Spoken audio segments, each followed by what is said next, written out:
Hello बच्चों, let's read the given question. The question says a nucleus at rest disintegrate into two smaller nuclei with their masses in the ratio 2:1. After disintegration, they will move. Option A in opposite direction with the same speed. Option B in the same direction with same speed. Option C in opposite direction with same speed with speed in the ratio of 2:1 respectively. Option D in opposite direction with speed in the ratio 1:2 respectively.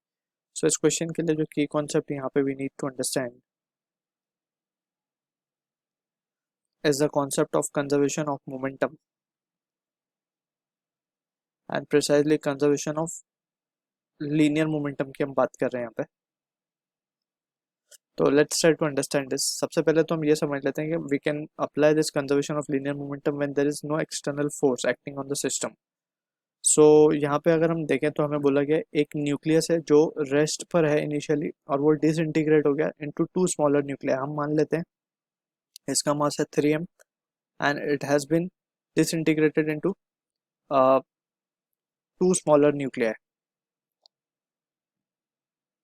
इस तरीके से एक का मास हम मान लेते हैं m, एक का मास हम मान लेते हैं 2m. ठीक है, तो रेशियो विल बी 2:1. क्लियर. अब यहाँ पे ये जो सिचुएशन है इसके accordingly we have to see ये डिसइंटीग्रेट हुआ है. Disintegration is due to the phenomena of internal forces, right. So यहाँ पे हम बोल सकते हैं कोई एक्सटर्नल फोर्स इन्वॉल्व नहीं है. So we can write momentum को हम कंजर्व कर सकते हैं.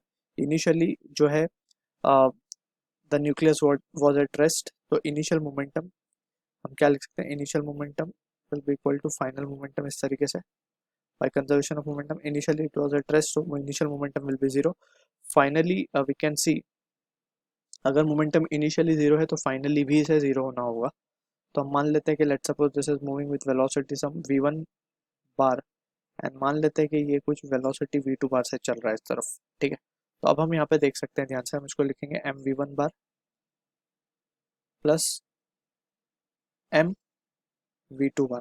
ठीक है, हमसे क्या पूछा जा रहा है, स्पीड हमें पता करनी है. तो यहाँ पर हम इसको क्या इस तरीके से देख सकते हैं, 2v1 bar will be equal to minus of v2 bar. Direction opposite आ रही है, हम देख सकते हैं वेक्टर नेगेटिव में जा रहे हैं तो डायरेक्शन अपोजिट आ रही है.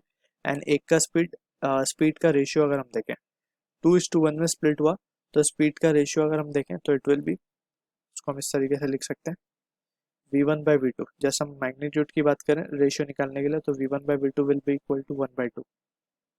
तो 1/2 के रेशियो में स्प्लिट हो गई इसकी स्पीड.